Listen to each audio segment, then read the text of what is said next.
So Joker 2 released. I say released, more like escaped. And yeah, it was not good. But let me just say, it is not an awful film. It's just not good. For example, I didn't mind the musical sequences of the film, and I feel like a Joker musical could have been done a lot better instead of never happening. And I feel like it lost itself when it came to portraying the madness and chaos that is the character of Joker, unlike the first film. In fact, the first Joker film does a way better job of showing us how a man as simple as Arthur Fleck can go from being a man with mental problems to the absolute embodiment that is chaos. Matter of fact, I'd go as far as to say that this film has one of the best portrayals of madness in the history of cinema. With Joaquin's groundbreaking performance, excellent framing and cinematography, precise use of music, Todd Phillips was able to create one of the most iconic comic book movies of the last decade. And that's a hell of an achievement considering that Marvel were in their prime for most of that time. So what cinematic techniques helped Joker portray madness the way it did?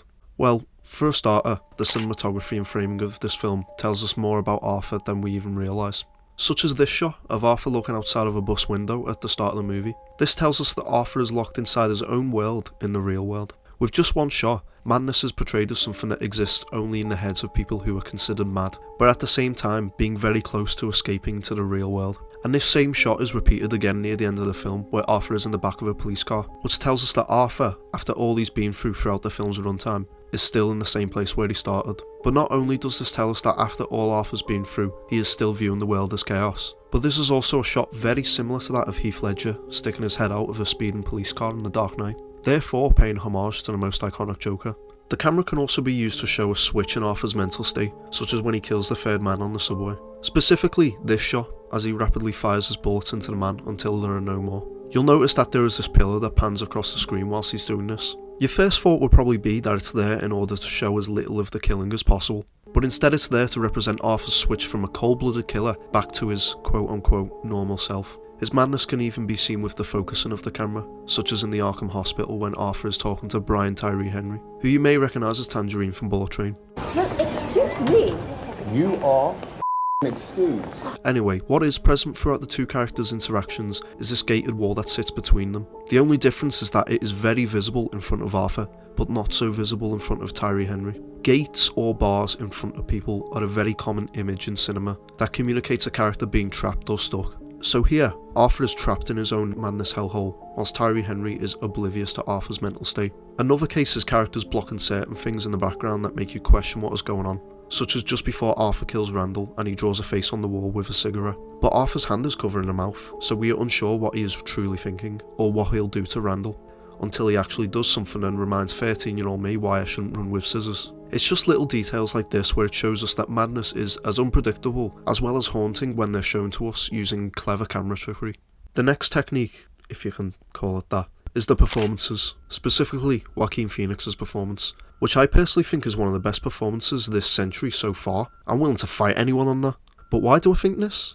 Well, the opening scene alone shows us that his performance is groundbreaking, with Joaquin forcing his emotions to grin and frown, even though when he lets go, he's angry. This alone, without a single word, conveys how Arthur desperately wants to be sane, but no matter what he tries, his happiness is never permanent. But even when it's not forced onto him, such as the two situations where he's being kicked around in an alley and on the subway, in both circumstances, he accepts it and curls up like an oval. The reason is because Joaquin is acting like his own brain, always holding in pain and showing that pain in later scenes, such as when he kicks in bin bags in the alley. Poor bin bags, man, what did they do?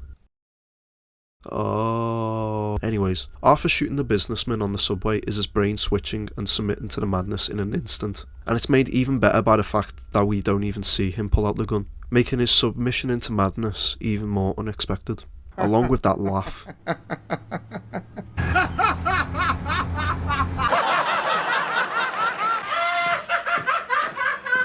Which is probably the most iconic Joker laugh in cinema because of how unsettling it is. To compare to other Jokers, Romero and Nicholson's laughs just sound like themselves. Ledger's kinda giggled more than laughed. Leto's just sounded downright annoying.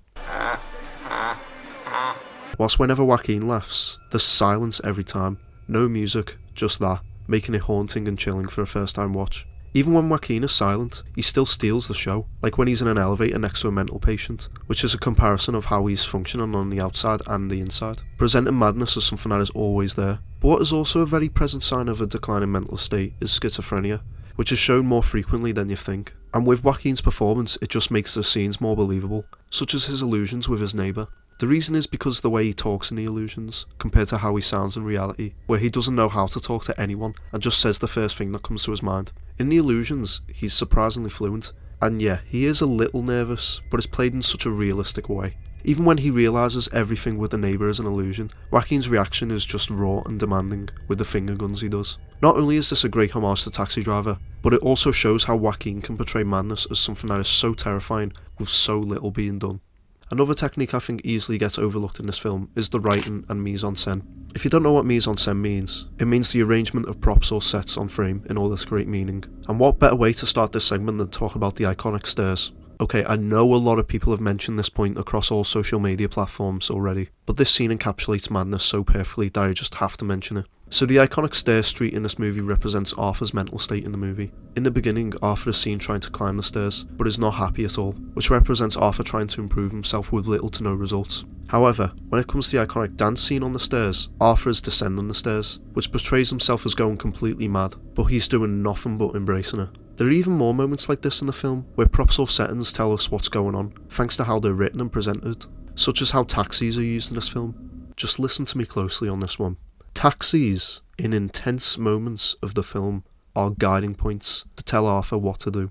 Just take the opening scene where he's chasing after a group of men who stole his sign. Arthur is almost hit by a taxi, but stops just in time, which tells us that the taxi wants him to chase after a group of men. The next case is when Arthur is stalking his neighbour, and whilst he's following her path, a taxi momentarily gets in his way, trying to get Arthur to stop stalking because it's wrong.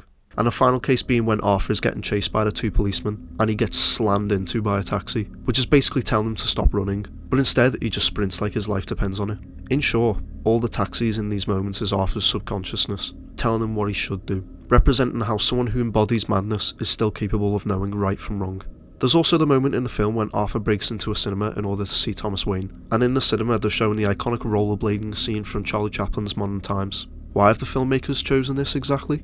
Well, firstly, it shows the rich laughing at a tramp, which is what Arthur begins to believe is going on in Gotham. But the moments where Charlie Chaplin almost plummets off the top floor represents, yet again, Arthur's mental state at that point in the film, very, very close to going over the edge, which it does when Arthur gets punched by Thomas Wayne, representing the rich as being the ones who trigger his madness to begin with. No. And the final technique which helps portray madness is lighting and music. These points are both short, so we'll decide to put them into one segment. Anyways, the lighting in this movie is very specific, as whenever Arthur is going down another path or making a decision in his life, the scene is always covered in a bright light. This is to symbolise how anything that happens to Arthur, he views it as an overall positive. This is because someone with his mental state would only see what they are doing with any decision as an overall positive, failing to realise that their actions could be harming others. This can be seen when Arthur gets fired and when he tries to kill his mother, as he doesn't realise that without a job he can't afford to support him and his mother. And by the time his mother fails the QuickTime event, he's already killed the 3 men on the subway. But at least afterwards he felt guilty about killing them. Here, he more than just accepts it.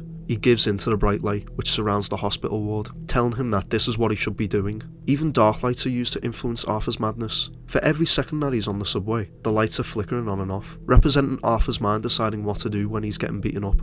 Does he kill them? Or does he just accept what he's always accepted? And obviously, we know what the answer is. Nice shot! But with the music in this film, it is used in order to convey how Arthur is feeling whilst in his state of madness. Take Hilda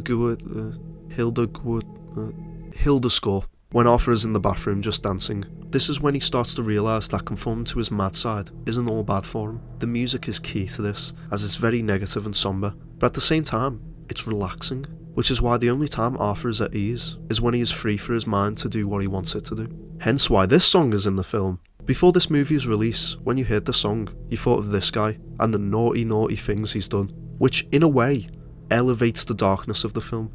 Just please hang on to what I have to say. A film like Chinatown is already dark enough on its own, but when knowing what the director Roman Polanski did, you're filled with rage and anger, and oddly, you're in the mood to watch Chinatown. And in a way, it can help you view an experience. But please don't get the idea that I'm glorifying these guys. They are both awful people who have committed awful crimes. And it's unfortunate that their art has been slightly tampered because of what they've done. But, in rare cases, they make a part of the viewing experience not enjoyable, but I'd say tonally correct, which not only helps us understand Arthur's mental state at that point, but also puts us in his shoes, as because of this guy's art, we're filled with hatred just like Arthur. So yeah, this movie is incredibly easy to get thrown into controversy, not just because of its portrayal of madness, but also because of its themes, its imitation of violence, the use of that song on the staircase, how it portrays mental illness. It can deter many people from really digging deep into analysing this film. But not me! This can be thanks to the critics of the film at the time, who were really harsh on the film when it first came out. Seriously, type in Joker reviews from 2019 and you'll be in for a wild ride. There's this one by The Guardian which says Joker is the most disappointing film of the year. Another one by Boshemia, I hope I'm saying that right, which says Joker was just as bad as you expected. I guarantee this was made to increase readers for this magazine. And this one by Slate talking about how Joker is boring. From everything I've talked about surrounding madness in this video, this review alone is absolute madness. Madness. They call it madness.